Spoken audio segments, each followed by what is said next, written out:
in the States, he has officially joined AEW. I am here with AEW. I'm not here for the money. I already got the money.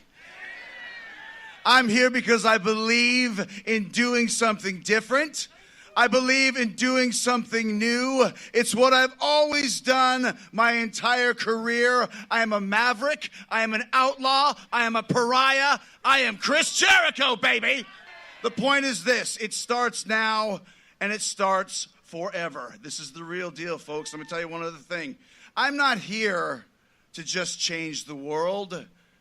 AEW is not here to change the world. We are going to change the whole universe! So, we talked about big names. We talked about Pac. Chris Jericho may be the biggest name they possibly can get right now. Sal, go ahead, take it. OMG. And how pissed is Vince? I know. I want to know what the hell Vince was thinking when this happened. Well, Sal, what did you tell me happened that you found out after this all went down? Well, I've discovered the world of Reddit, and I'm navigating through Reddit, and I joined a WWE Reddit, and someone noted. What were you gonna say? I'm sorry. Go ahead. Okay. Someone with a very keen eye discovered that, you know, the little signature that they play before they start the show. On Monday, on Monday, Chris Jericho was in it, and on Tuesday he was replaced. Wow, that's crazy. That's interesting. Yeah, it sounds like. It's my new catchphrase. Yeah, apparently. There you go. But yeah, that's a big deal. This is a big move for All Elite Wrestling to get Jericho. Okay. He says it's not about the money. I love that line. It's not about the money. I have now, the money. here's the thing. Who believes that bullshit? Well, it's Jericho. He doesn't need money. Neither do the Bucks. Neither do Cody. So, they all have money already. I guess the question that I want to kind of throw out to the panel is, did Vince drop the ball, or was it that Jericho was kind of, how can I say, like he says, a maverick, and it wasn't controllable, and Vince saw this as a problem? He said, okay, fine, if you want to go, go. I think this way.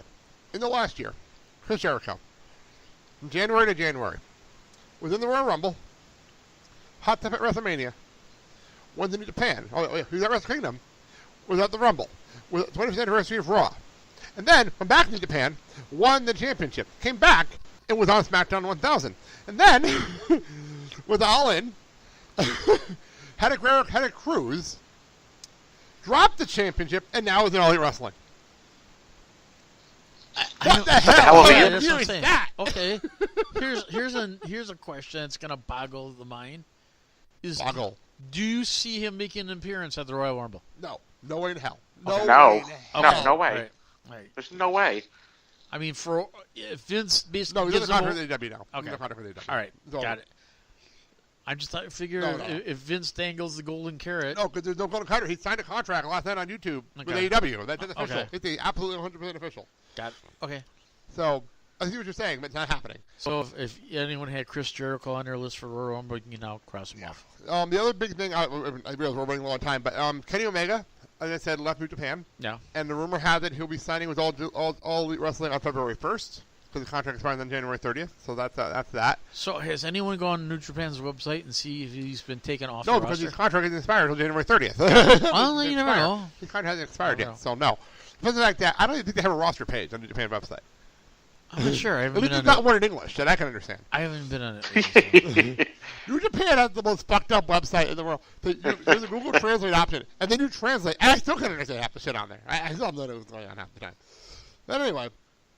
And then, of course, we have Marty Scurll, who, by the way, if you want to see Marty Scurll crying, go watch Being the Elite this week. Because he actually struck a tear on freaking Being the Elite this week because he was left by himself after everybody left for their own thing.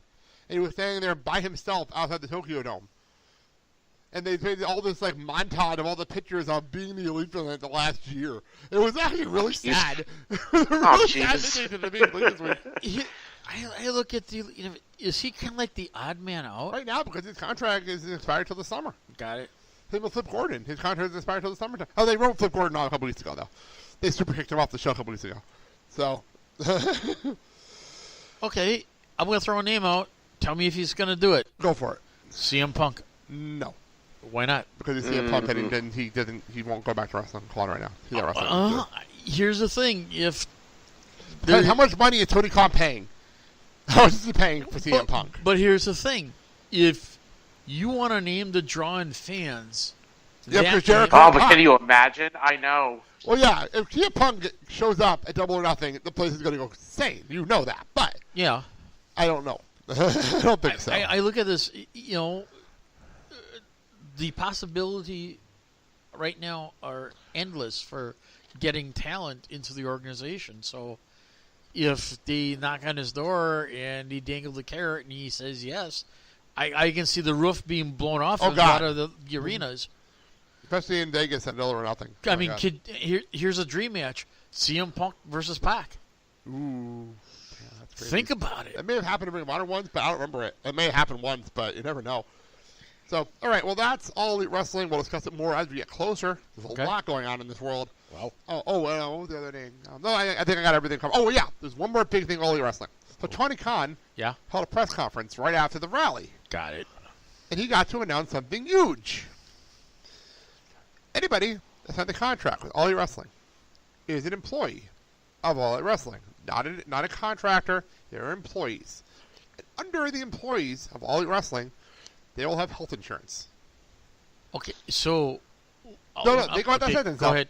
They get health insurance. Paid health insurance by the boss. Okay, so this would lead me to think that other organizations, and I'll put the major one out, WWE, they do not have health insurance for the employees? Unless Negative. If it's a situation where it was by a botched move, is that covered or not? It is covered to take care of surgeries, but if on actual health insurance, they have to cover it themselves. So basically, they're paying everything out of pocket. Holy shit! You know that? You know about that? I thought. Well, I knew they offered a wellness program. I know they offered this. They did not have insurance in WWE, but All Elite Wrestling does. Now you know. That's a big deal. But see, here's the thing. Huge deal. Now you know why. That's why Jericho went. Yeah. Bum. And dental and vision, too. Well, they have Britt Baker for dental. Oh, there you go. There you go. I'm not the first person to make that joke, but it's still funny. But see, now you understand why these wrestlers want a lot of money in their contract, because if they get hurt, it's coming out of their pocket, not the company's. Exactly. So, and are they going to be like employee owned then? They are employees of All Elite Wrestling. They're not contractors. They're not independent contractors. So then they would be employee owned. Yes, it's a big deal. It's a game changing move. It really is a game changing contract move. Just wait. They'll go on the stock market and sell shares. All right, let's get on with this. We have one more big thing to talk about here. Okay. Come on.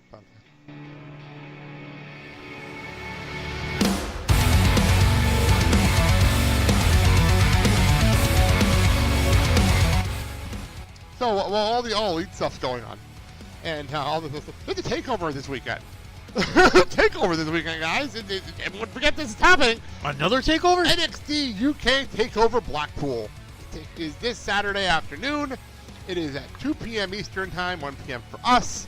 So, reasonable time slot. I like the time slot. Not going to lie. I can see what happens to get back to the movies. That's a big deal. And there's only 4 matches announced. But it's TakeOver. There's usually only 4 matches anyway, so it's not that big of a deal. I realized this as talking to Hayden, who was supposed to be here, but he was too busy to come on. By the way, if you're not a .NET subscriber and you're a big wrestling fan, do that now, because Hayden and Darren Gutteridge did a 2.5-hour preview of this show. Really? Talking about every single person on the NXT UK roster. It's actually a really cool thing they did this week. So that happened. And you said it's in Blackpool? Blackpool. So did the pool boy not do his job properly? Okay. That's a dad joke written all over it. There you go. But I'm bummed. So 4 matches. So Sal, how much NXT UK have you watched? I'm going to be completely honest. I have not watched one episode yet. Not yet, not in full? No. How about you, Dan? 2, I believe. I've watched most of them. It's hard because they're doing 2 episodes a week, so it's kind of difficult to keep up. And I would also like to note, we're recording this before the last episode of NXT UK have aired. If they add any more matches, we're not aware of it. It's not on Wikipedia, so I'm just throwing out the matches that are actually happening. We have Dave Masters versus Eddie Dennis, which is 2 big guys. Dave Masters is a big guy. He's huge, and he's a big boy. He's a big boy. He's a very big boy. And these are 2 big guys facing each other in a no-disqualification match because their last match ended in disqualification. So Johnny Saint, the charisma-less general manager of NXT UK, came out and made it a no-DQ match at TakeOver. They're going to have to reinforce the ring for this. I'm assuming Dave Masters wins this thing. And there's no I don't reason see why Dennis not. wins. There's no I don't see why not. Yes. There's no reason for him to lose. Yes. By the way, Yes. for those who aren't watching NXT UK, and you're wondering why I said that about Johnny Saint, he is the worst general manager, but the most entertainingly bad one I've seen in a long time. Because he's absolutely terrible at his job, but he's so entertaining at how bad he is. Because, okay, I want to do an impression, the visual joke. But this is how he announced the match on NXT UK. This is the match. Sally, you gotta look at your camera for this one. This is actually how he announced the match. At NXT UK Takeover Blackpool, pointing for no real apparent reason after every single word. Just like that. He was doing this is he trying to do a cheap imitation of Paul? I don't know. It was terrible. It was absolutely awful. But anyway, championship matches. We have the first ever NXT UK Tag Team Championship match happening. Mustache Mountain against the grizzled young veterans. If Mustache Mountain doesn't win these belts, I'll be shocked. Am I right? Yeah. Is it right, Dad? Yeah, there would be a conspiracy theory big time. I'd be shocked if that didn't happen. Rhea Ripley defending the NXT UK Women's Championship against Toni Storm. I expect Toni Storm to win the title. I'm not going to lie. I kind of expect it. I don't know, though. Could they go a different direction? I would expect it. If Toni Storm doesn't win, and I think it was Darren and Hayden that said this, if Toni Storm doesn't win, she's getting called up to another roster. There's no reason why Toni Storm is not champion. So, yeah. And finally, the main event. And this is interesting. We have the WWE United Kingdom Championship. Pete Dunne. Defending against Joe Coffey of the Coffey Brothers. I don't know what to do here. This is an interesting one because of how long Pete Dunne has held on to the NXT UK Championship. And Sal's is agreeing for some reason. What are you agreeing to? Wait a minute. Here it comes. I'm going to describe what I just saw. Okay. So we're on Skype, and Sal's literally shaking his head up and down. Wait a minute. Here it comes. Does Joe Coffey take it with cream and sugar? So Sal, you're so excited. What are you thinking for this match? Title change. You're thinking a title change. For real. No joking aside. You're thinking that for real? I'm thinking title change, yeah. I mean, we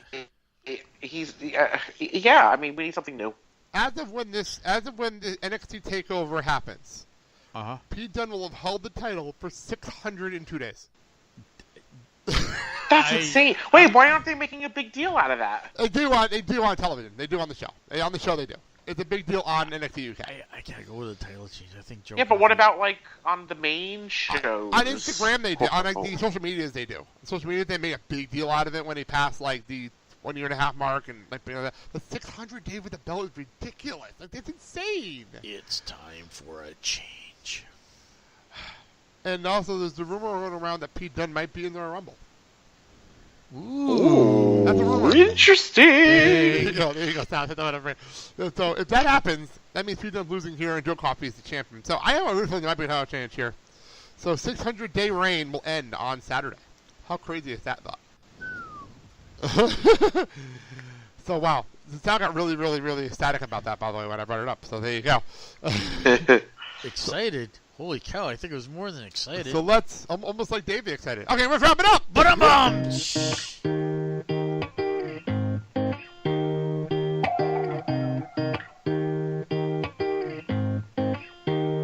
I've been to Paris. We're going to end it off with the brand new Backstreet Boys song, No Place, which Mandy will be ecstatic that we're closing the show with that. Hey, Badoo. I can't lie, this song is very catchy.